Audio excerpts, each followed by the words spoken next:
Beneath one of the most famous structures in Dubai lies an electrical system designed not to illuminate the building above, but to protect the steel encased deep within its foundation. We are looking at a Cathodic Protection System, a network of electrical currents deliberately embedded in the concrete. Why does a foundation, already built to hold hundreds of thousands of tons of concrete and glass, require a constant supply of electricity to survive? The load pressing down from the sky is only one half of the engineering equation.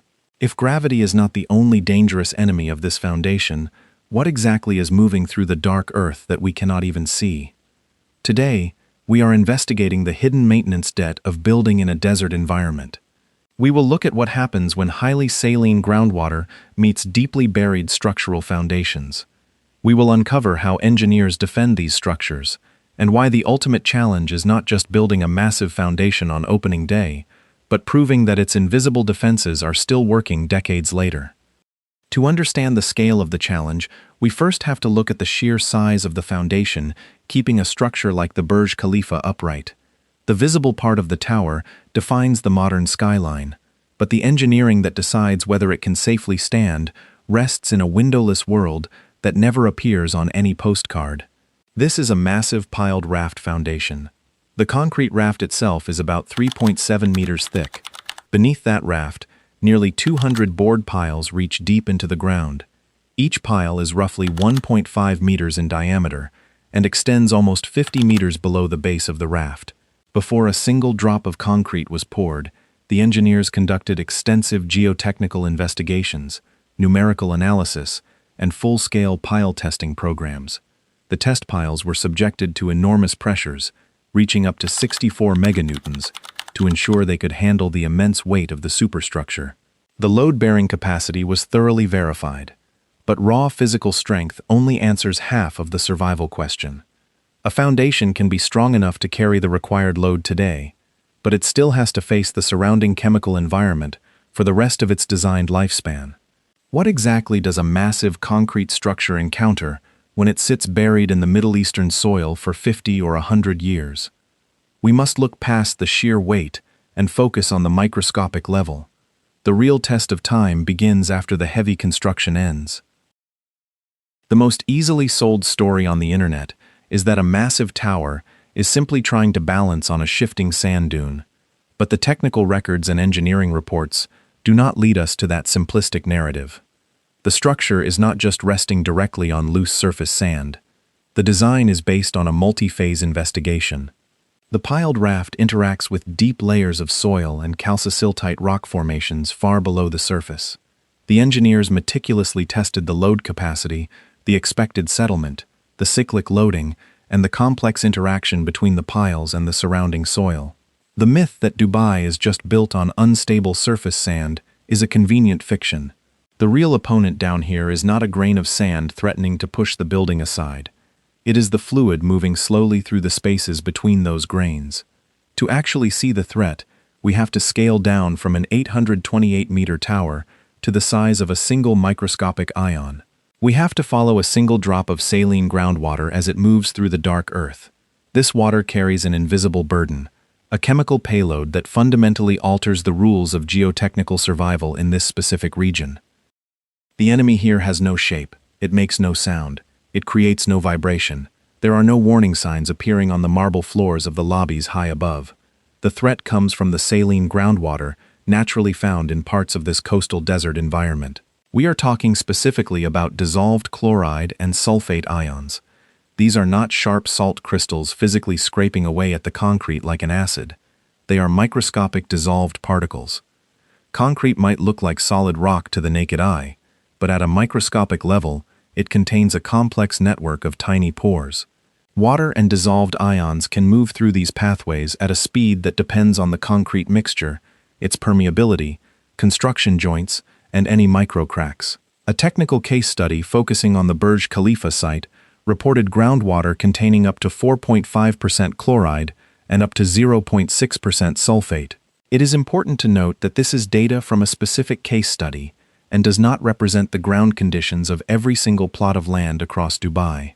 But where this highly saline water exists, the ions are carried by moisture through paths we cannot see. The drop of water slowly navigates the darkness, pressing against the foundation walls. But the steel reinforcement buried inside the concrete is already protected by the natural chemical environment of the concrete itself. What exactly causes that natural armor to fail? Why does the presence of these dissolved salts change the equation so drastically for the structural engineers?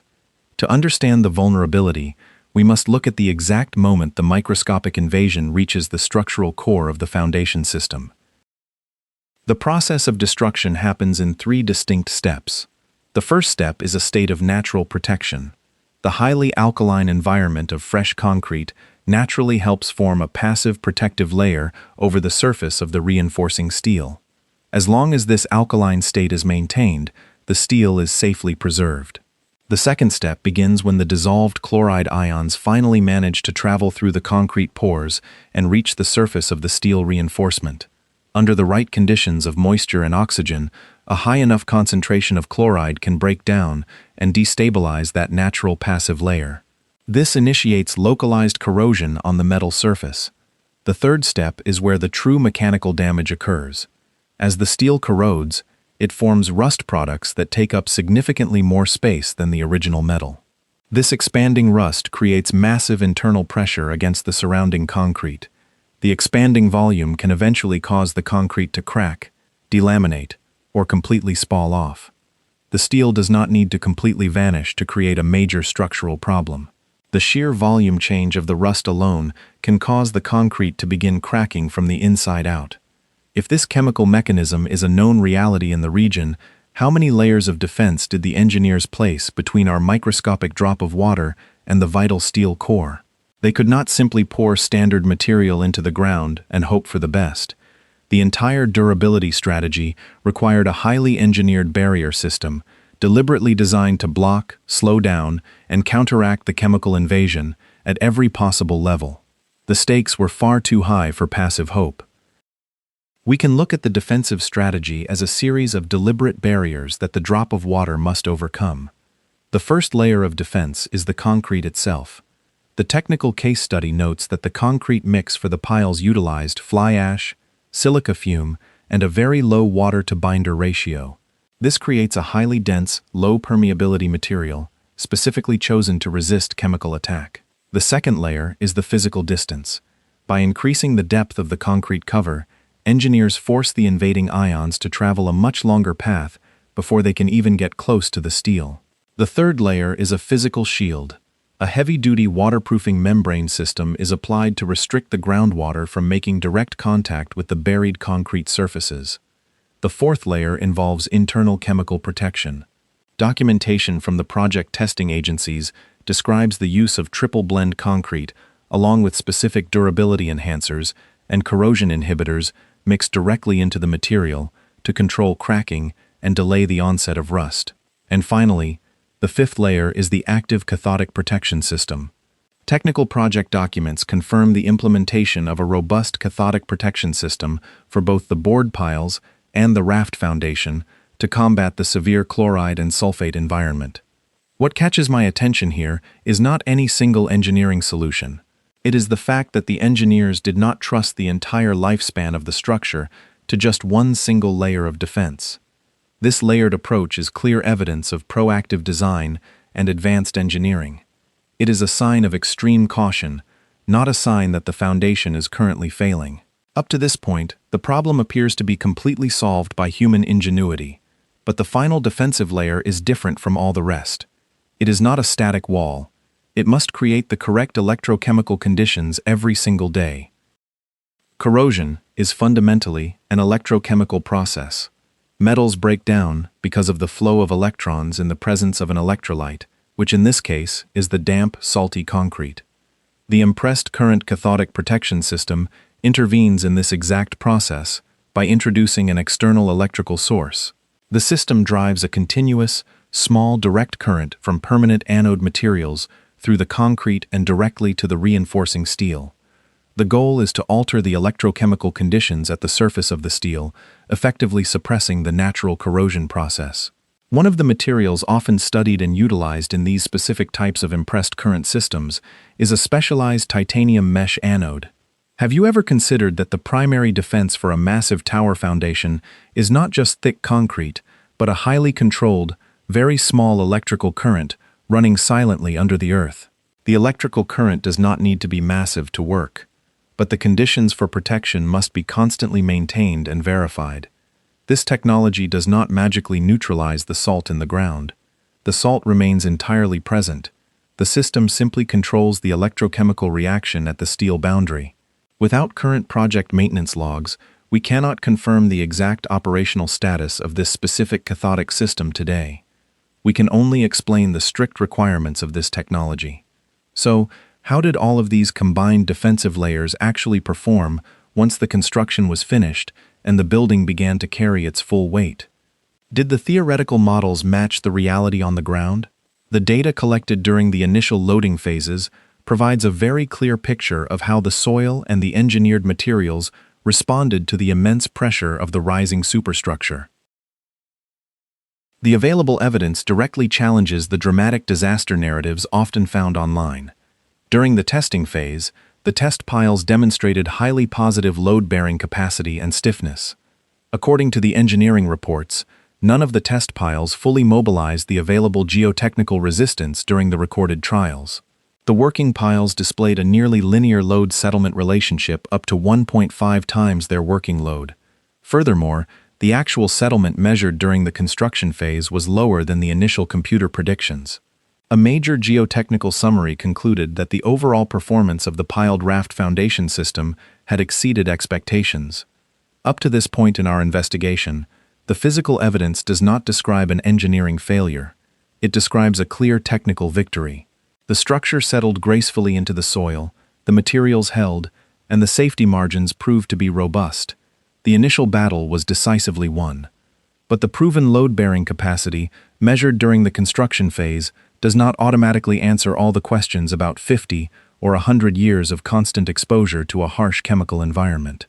A successful start is only the beginning of a much longer operational reality. The true challenge shifts from the spectacular achievement of the opening day to the quiet, unglamorous routine of long-term preservation.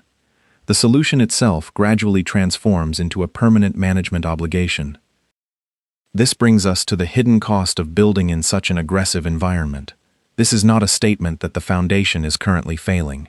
It is a shift from having a technical solution to having a permanent obligation to manage that solution. Long-term studies by organizations like the Federal Highway Administration on transportation infrastructure have shown that the real-world effectiveness of cathodic systems depends heavily on the anode type, the system configuration, operating conditions, and maintaining adequate current levels. Systems can perform poorly if the electrical output drops. While those studies focused on highway structures, they highlight the universal management principles of this technology. We can break the life cycle cost of this durability into three distinct categories. The first category is the pre-construction cost.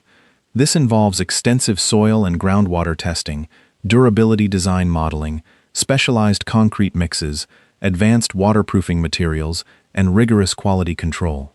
The second category is the operational and verification obligation. Someone has to constantly read and store the sensor data, check the electrochemical status, evaluate any anomalies, maintain the technical records, and investigate any signs of water intrusion. The third category is the hidden potential cost. If an issue is detected, how do you access a deeply buried structure? It might require non-destructive testing, targeted concrete repair, interventions in the waterproofing, or localized operational disruptions. More importantly, there is the ongoing administrative cost of proving the structural safety to owners, insurers, and regulators. The debt does not necessarily begin with a physical crack in the wall. It begins with the obligation to continuously prove that the invisible systems are still doing their job. But how do you actually inspect something that is permanently buried under a functioning building? You cannot simply dig up the basement of a super-tall skyscraper to look at the piles. Engineers must rely on a completely different set of tools to monitor the health of the concrete in the dark. We are talking about inspecting a massive system without ever seeing it directly. Engineers use a variety of conceptual tools to understand what is happening underground. They monitor the electrical potential and protection currents of the cathodic system. They analyze data from embedded reference electrodes or similar measurement devices. They track any signs of water intrusion in the lower basement levels. They closely monitor the structure for any unexpected settlement, deformation, or surface cracking. They test the concrete at locations that are safely accessible and evaluate chloride ingress or corrosion status only when there is a specific technical reason to do so. The health of the foundation is determined by comparing this data over long periods of time. This introduces a very real human element to the story. Structural engineers, materials scientists, and facility managers are the ones who must interpret the data. Someone has to look at the numbers and sign off on the technical safety of the building year after year. Do you trust a foundation because it was built very strong on day one, or because an engineer can mathematically prove that its protective layers are still functioning today? A visible structural column can simply be looked at.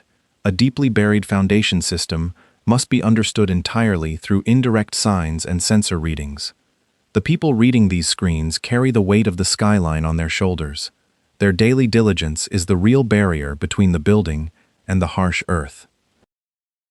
It is essential to clarify exactly what this evidence means. There is no evidence in the public engineering records to suggest that every foundation in Dubai is actively corroding. We cannot use the extreme conditions found at the Burj Khalifa site to represent every single plot of land across the entire city. There is no technical basis to predict that the high-rise towers are going to suddenly collapse. Furthermore, there is not enough robust public data to calculate the total foundation maintenance bill for the entire Dubai real estate market.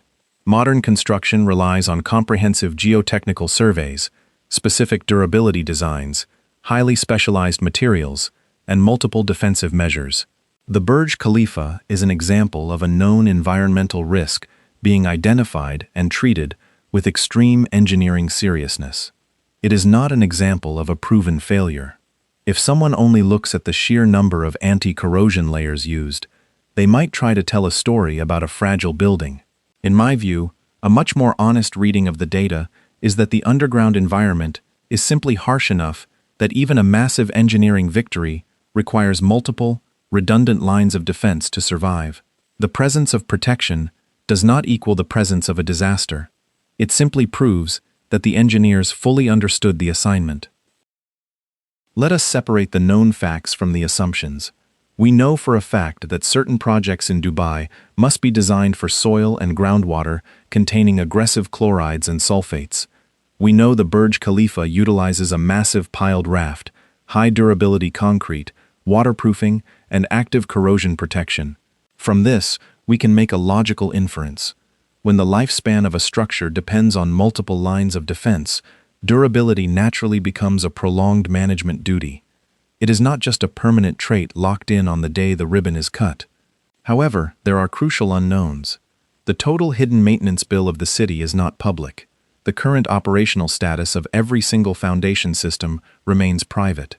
The true scale of the financial risk to the broader real estate market cannot be accurately verified. The maintenance debt is not necessarily an urgent, multi-billion-dollar invoice waiting to appear. It is a strict commitment to continue testing, evaluating, and intervening so that the invisible layers of protection are never forgotten. Looking from the street level, Dubai appears to stand firm solely on the strength of modern glass, steel, and concrete.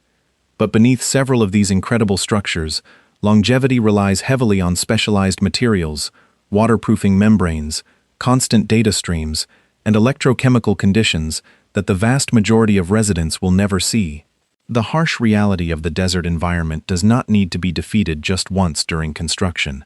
It has to be held back, every single day, in the deepest and darkest parts of the city. This video is based on publicly available engineering reports, technical case studies, and scientific analysis. The purpose is to objectively examine geotechnical systems and environmental risks, not to attack a specific country, its people, or its culture. What do you think is the most challenging part of maintaining a super tall building? Let us know your thoughts in the comments below, and subscribe.